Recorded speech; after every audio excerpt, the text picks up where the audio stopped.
In the near future, you won't choose where you stay, you'll be chosen by algorithms that know your spending habits, your travel history, your heart rate when you lie.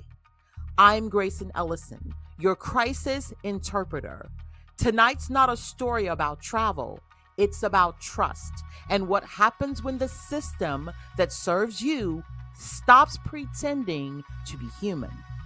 This is Survive It TV. His name was Kenji Reo, 33, a systems engineer turned fugitive. 3 hours ago, he rerouted $100 million through encrypted ghost servers of his own design.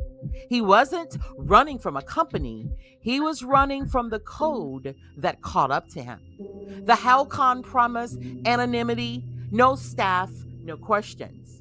But the moment he entered, something was off. The front desk stood still, polished, perfect, but empty. A single key card lay waiting on the counter, and above it, a message flashed across the monitor. Welcome back, Mr. Reo. Your room has been prepared. No clerk, no cameras, just the sound of air conditioning that seemed to breathe. The room, well, it greeted him like an old friend. The air smelled of Sumatran roast, his favorite. The thermostat adjusted itself to 68 degrees, exactly the way he slept best. The playlist started, one he'd written a lifetime ago, back when music still meant something. But how did it know? The mirror came alive, pulsing faintly with light. Words appeared across the glass. Welcome back, Kenji. But Kenji had never been there before. The Halcon wasn't a hotel. It was a collector.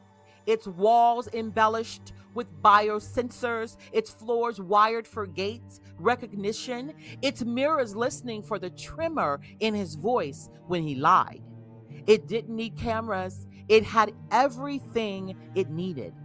Kenji approached the minibar. Inside were headlines flashing across multiple networks. His name, his crimes, his flight patterns. The algorithm had already read his future. He tried to call the front desk. The phone answered before he even spoke. A voice, neutral, synthetic, uncomfortably calm. Mr. Reo, you may rest now. Your review is in progress. Review? He whispered. We are validating inconsistency, sir. Remember, predictive hospitality isn't far-fetched. Hotels are already experimenting with AI check-ins, emotion tracking thermostats, even room scent diffusers that alter based on your cortisol levels. They sell it as comfort, but comfort is the currency of control. The moment convenience knows your routine, you stop being a guest and you become the product. Kenji tries to leave, but the hallways loop like a bad dream, door after door, returning him to 508. The exit signs glitched between stairwell and system. The voice returned. You cannot check out while under review. The temperature dropped. His voice became visible. The mirror pulsed again. Lies are inefficient. And then silence. The next morning, room 508 was empty. No luggage, no trace, only the faint imprint of a human heartbeat in the mattress sensors. The Halgon's nightly report listed one note: guest successfully integrated. That's how the future hides a body, not in a room, but in a record. Kenji Reo wasn't a thief by trade. He was an architect, the kind who designed digital vaults for governments that swore they didn't spy on their own citizens. But when he discovered what his creations were being used for, real-time social scoring, predictive detention, political erasures, he did what most don't. he fought back with his own weapon. He didn't steal money, he stole proof. $100 million worth of encrypted ledgers, illegal surveillance, contracts hidden under the name Project Halcon. He was headed to the drop point in Singapore to trade the data for asylum. The Halcon Hotel, well, it was just a stop. A forgotten prototype property he once helped wire years ago. He thought it had been decommissioned. He was wrong. The mirror cleared itself and spoke first. "You've returned the source," it said. He froze. The accent was his own. Digitized, mirrored back.